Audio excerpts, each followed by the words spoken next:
Alors bonsoir tout le monde, ce soir nous sommes en direct de la ferme de chez Agnès. Elle va venir. Les chèvres sont là, moi aussi.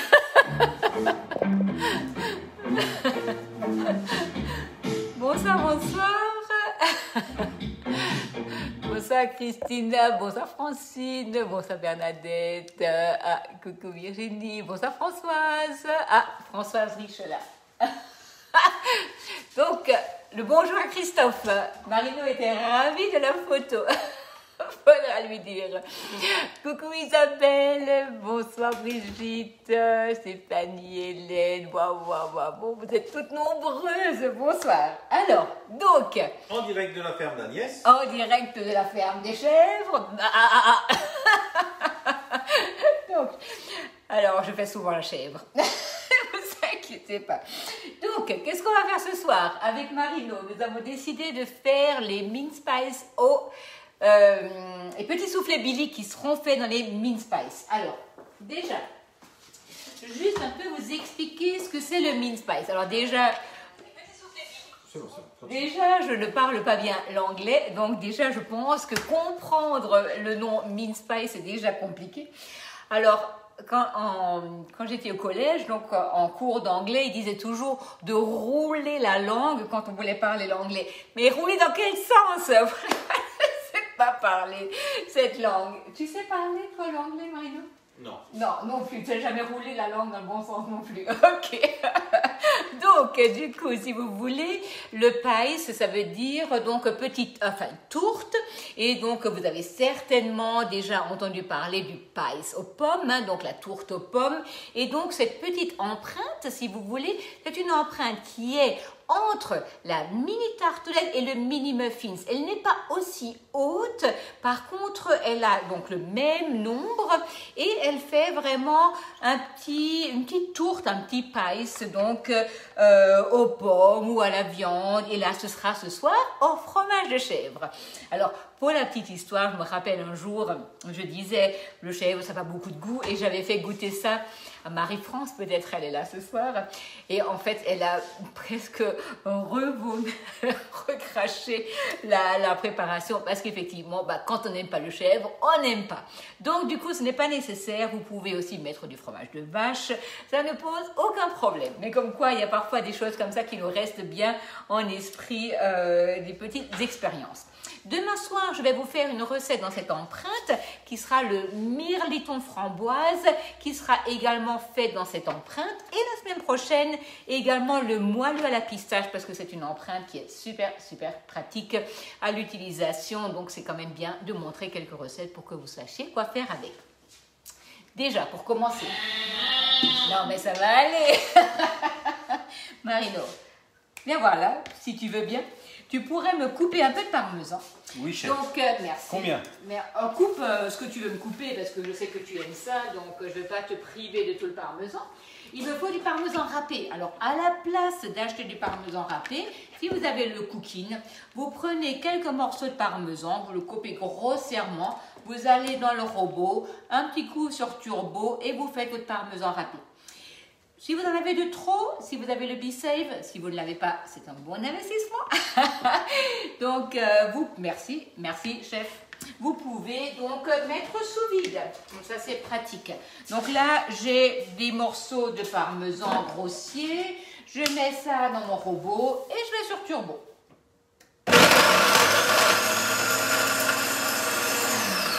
Pourrais-tu me donner un petit récipient si tu veux bien?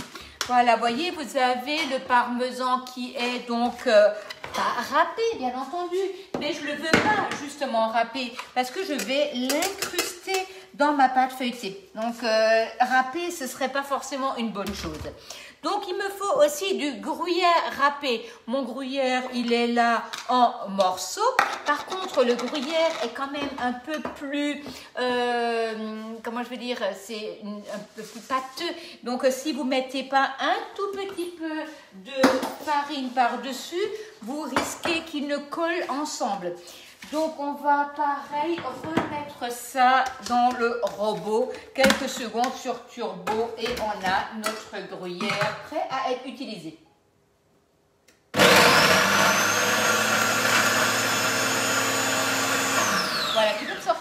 feuilleté, si tu veux bien, du frigo. Voilà. Et Oui, le chef. fromage. Alors, déjà une. Donc, vous savez, ils disent comme ça. Oui, chef, mais je vous assure, ne croyez pas qu'il obéit comme ça aux ordres quand vous n'êtes plus là. Hein. C'est vraiment... c'est pas vrai du tout. Ah, merci.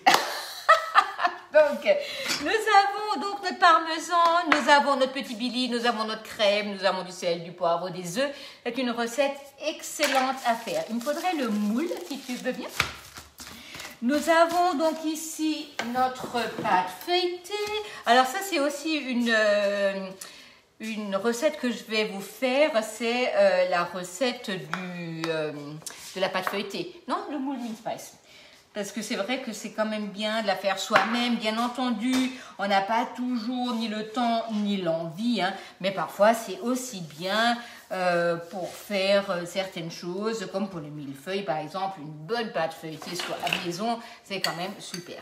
Rouleau à pâtisserie, vous prenez... Alors, je ne sais pas si on aura dit bonsoir aujourd'hui. On a beuglé. On a beuglé. On n'a pas bugué, mais on a beuglé.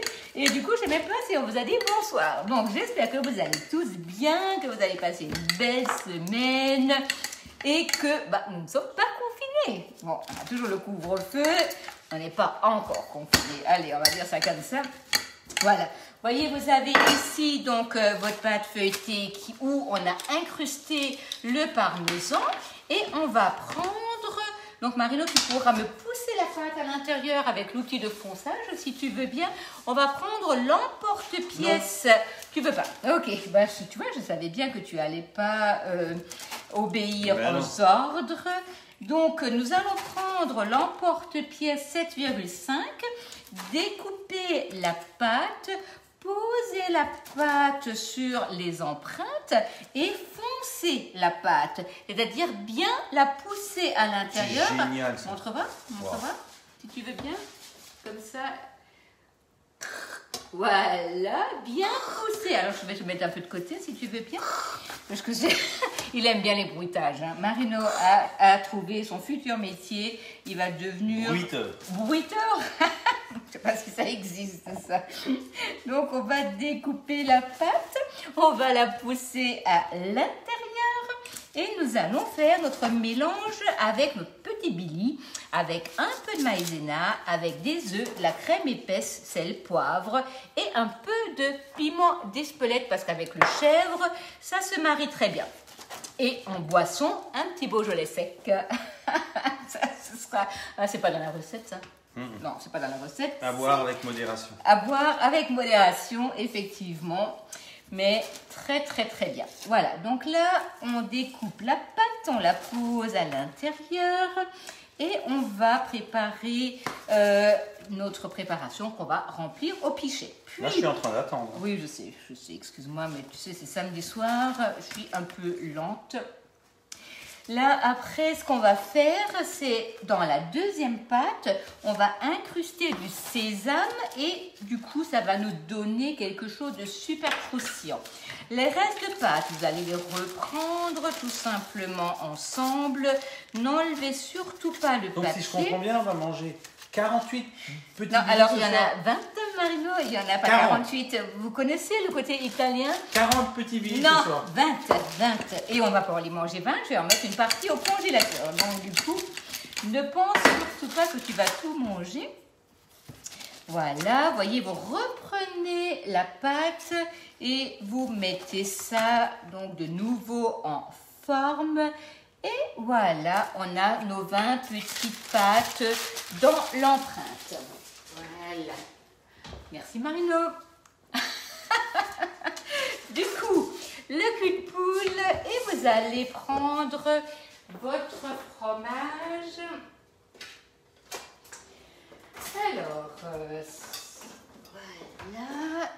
Nous avons notre petit Billy, donc fromage de chèvre frais. Si vous n'aimez pas, ne vous forcez pas à manger du fromage de chèvre. Prenez un fromage de vache fraîche. Il n'y a aucun souci. De la crème épaisse, une bonne crème épaisse. Puis nous avons 2 œufs. Voilà. Et nous avons notre gruyère que nous avons donc faite juste avant au high cooking.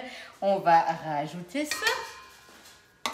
Nous avons également donc du poivre. Voilà.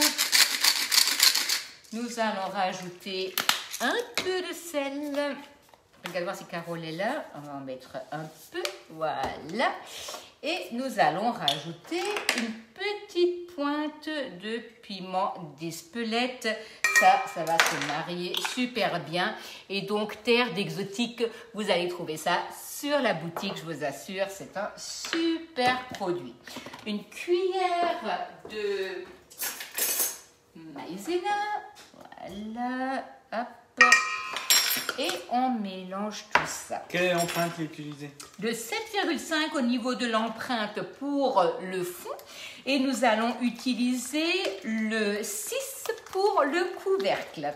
Donc cette empreinte, vous allez pouvoir l'utiliser aussi bien pour faire donc des petites tourtes que pour faire donc demain soir le mirliton. Dans la semaine, on fera le mardi soir le moelleux à la pistache. Et dans la semaine, on fera les boules de Berlin parce que bientôt c'est carnaval. On va peut-être pas aller faire un carnaval cette année, mais on fera quand même des boules de Berlin. Voilà, donc ça c'est vraiment quand même quelque chose de super bon. Et dans le high cooking, hyper facile. Toi, tu aimes les boules de Berlin. Ouais, moi aussi. Voilà. Voilà. Donc, on va prendre le pichet verseur. Hyper pratique. On va mettre notre préparation.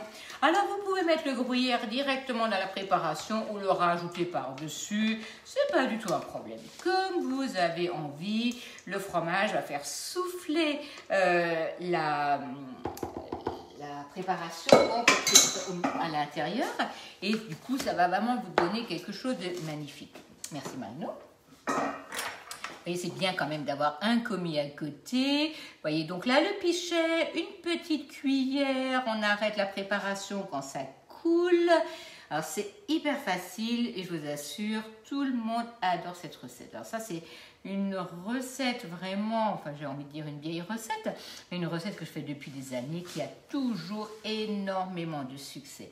Le moule Mince Spice n'est pas toujours un catalogue, mais franchement c'est vraiment, si maintenant vous hésitez entre la mini tartelette, le mini muffins, ça peut être une bonne alternative. Mais ça ne remplacera pas, bien entendu, la petite tartelette apéro, hein, ni le Mince Spice. Mais si voilà, si on hésite pour commencer, qu'est-ce que je prends? Ça peut être vraiment une belle alternative. Voilà. Est-ce que tu pourrais me battre l'œuf que j'ai là déjà, Marino, si tu veux bien? Avec on en aura plaisir. besoin. Merci beaucoup. Tu peux prendre la cuillère magique si tu veux. Ça, c'est vraiment génial. Regarde, je te laisse faire. Parce que c'est vrai que... Là, non, elle est dans le grand tiroir, là. Tu la vois? Ah, alors elle est dans mon sac. Ah, non, mais ça, c'est quelque chose. Hein.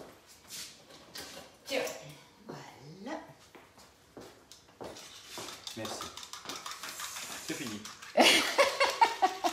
La cuillère magique est super pratique quand vous montez une mayo, quand vous voulez battre un œuf, quand vous voulez vite fait monter un blanc en neige, émulsionner une vinaigrette, s'en sortir un gros bol, s'en sortir le fouet, c'est très pratique. Voilà. De quoi? Je vais faire la mère poularde. Tu vas faire la mère poularde? Ouais. Pourquoi? Bah, je fais des omelettes. Ah ok, d'accord. La mère poularde fait les omelettes. Ouais, Mont Saint-Michel. Ah ok. Est-ce que tu peux me sortir une deuxième pâte feuilletée si tu veux bien? Donc nous allons faire le couvercle. Nous allons prendre donc du sésame et on va incruster le sésame dans la préparation. Merci beaucoup. Ouais, bah oui, c'est ça. J'avais pas envie de retapisser les Questions? murs. Merci.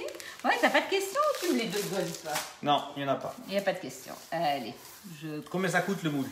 Le moule, je ne crois pas que c'était une question, mais le moule est à 59,90 et vous avez les emporte-pièces 7,5 pour le fond et 6 pour le couvercle. Voilà. Vous prenez le rouleau à pâtisserie, vous incrustez donc ici vos petites graines et là du coup on prend le plus petit emporte-pièce, on découpe et on pose juste par-dessus et du coup Marino pendant ce temps va prendre le pinceau en silicone et va me dorer tout ça. Alors ça franchement le pinceau en silicone, vous prenez l'œuf, voyez, il reste bien dedans, alors ça c'est génial. Merci beaucoup. Surtout, ne gâchez pas le reste. Tu peux dorer si tu veux. Non, mais je vais aller beaucoup plus vite. Ah oui, ok, d'accord.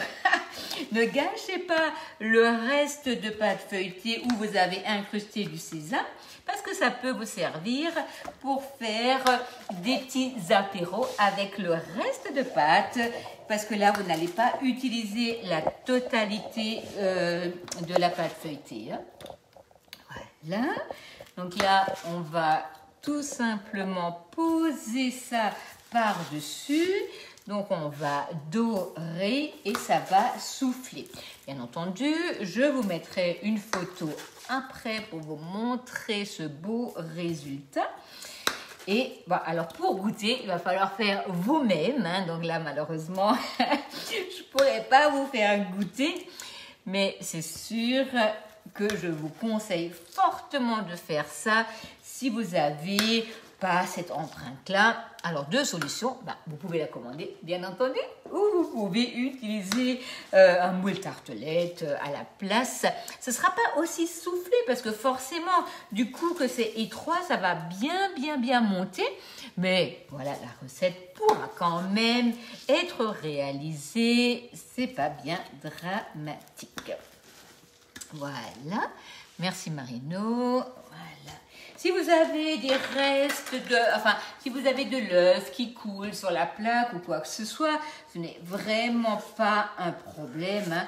Ça, c'est pas du tout un souci. Et vous voyez, là, vous avez le reste de pâte. Vous prenez la pâte comme ça et vous faites des petites torsades avec du sésame qui seront bien pratiques pour un futur apéritif. Donc voilà, vous prenez et vous torsadez et vous dorez à l'œuf. Vous posez ça sur votre toile de cuisson et ça vous fait des petits apéros. Voilà, donc Marino nous a doré tout ça à l'œuf. Et puis on va mettre ça au four. Voilà. Si, parce qu'en fait il y avait... interrompu. Voilà, je pense qu'on est de nouveau de retour. Parce qu'on avait, Cyril s'était mis en route tout seul, il m'a dit je suis désolée. Non, moi je ne suis pas désolée.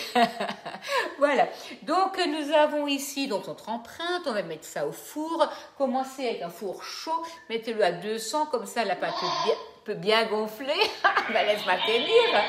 Et puis après vous descendez à 180 et vous laissez encore à peu près un quart d'heure. Donc 5 minutes 200, un quart d'heure à 180. On se retrouve demain soir, attention, 18h30. On va faire le mirleton framboise et je répondrai moi à vos questions tout à l'heure, n'est-ce pas? Bonsoir, alors là on va retourner à la ferme. On va faire la traite des chèvres, pour faire du fromage. Bonsoir tout le monde. Bonsoir tout le monde et puis bon samedi soir.